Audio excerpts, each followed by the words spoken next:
Hey guys, Kazna here, and welcome back to my Twitch stream summary. This one is for the 9th of November, the Thursday stream. Bit of a weird one.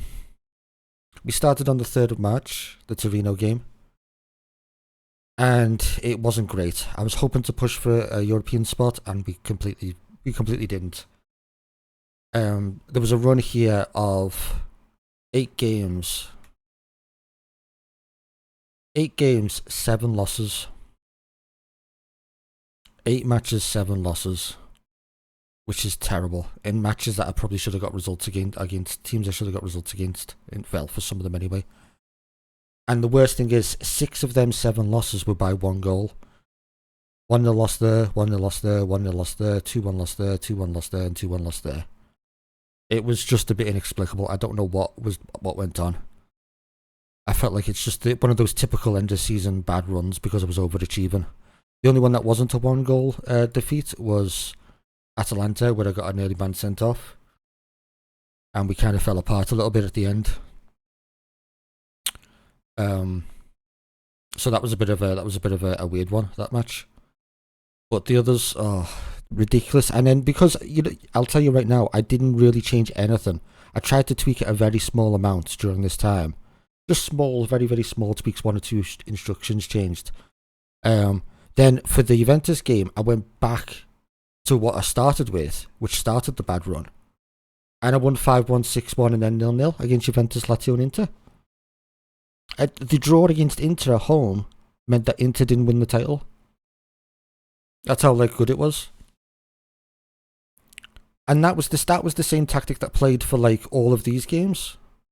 I only did some minor tweaks in these 3, and they were very very minor tweaks, 1 or 2 added player instructions, and that was it. One or two, one added, I removed 1 team instruction, and that was it. So it was basically pretty much the same tactic anyway. And then all of a sudden, I just quickly took them all off and went back to what I started the day with, and I don't know. It was completely inexplicable. So we finished 11th. We finished 11th on 50 points. My goal at the start of the season was 45 points.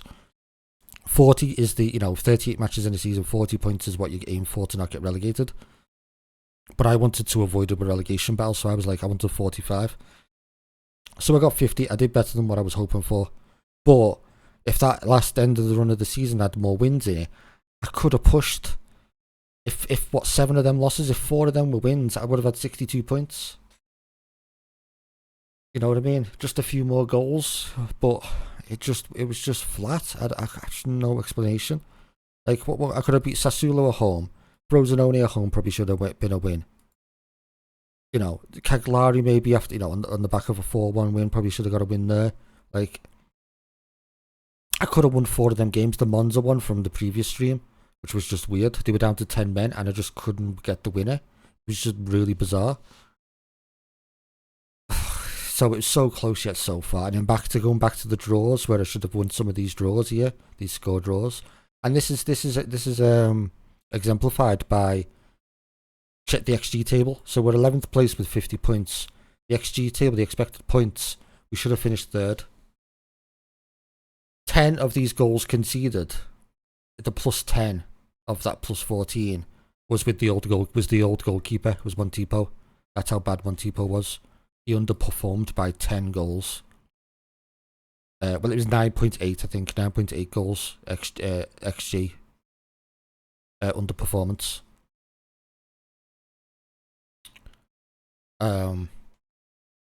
So I was never going to say I should have finished 3rd, but I could have got European spots. Somewhere in between 11th and 3rd, around 7th or 6th. Even if there was still some underperformance. It should have been about 62 points, which, like I was saying. Because look, I still didn't even overachieve on the goals. You've always got to try and overachieve with the goals scored, so that was disappointing. So I think there's something there with the tactic. Maybe it does need a tweak or 2. Maybe it just needs a little bit better personnel. A little bit better backups, better options off the bench to win matches. I'm still going to stick with it. Because there's something there. It's so close to being great. If I had finished 3rd, That would have been insane for the first season. So there's something there. I'm gonna keep cooking with it. Oh, so yeah, the winner of the title, because I drew against Inter. If Inter had beaten me, Inter would have won the title, but Atalanta won the title on 73 points. It was quite a low point scoring title win, to be honest. Juric got top goal scorer on the least matches played, least amount of minutes, but about between Zapata and Martinez. 21 goals with the least amount of minutes. That was good. He got top goal scorer. He's probably going to take a more backup role next season. Last year of contract. I'll keep him around. He'll probably be club captain as well, and I'll just I'll keep him around as backup, some really good backup, and then let his contract run out. They've got a lot of loan players that are out on loan to sell. I've got like some backup players that I want to sell. I've still got the old goalkeeper, first choice keeper, on 22 grand a week and stuff like that. I couldn't get rid of Thomas Henry.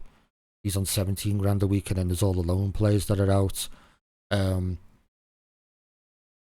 think Rice is going to go. He didn't really do what I was hoping for him to do. Duda's probably going to go. 4 of me starting back 5. This is my starting back 5. 4 of the starting back 5 are interested. I've got one I wanted. I did make a promise to sell Isaac Hine of 13.5 million. And everyone's interested. I would like to get more than 13.5, but he's going to be unhappy if I offer him out, because there's even Al Nassr, Saudi Arabian club. I think I could probably get like 20 million for him. So I'm going to have to play that. I'm going to have to play that smart without pissing him off. But the other 2 the other 3 I want to keep. I want to keep Capola, he's chained at club. I want to keep Amioni. He's pretty good. I want to keep Terracciano, because he's probably got some more development in him. The only reason Doig isn't interested is because he's only just signed a new contract. That's the only reason Doig hasn't got anyone interested in him. If I didn't give him a new contract, he probably would have interest in him as well.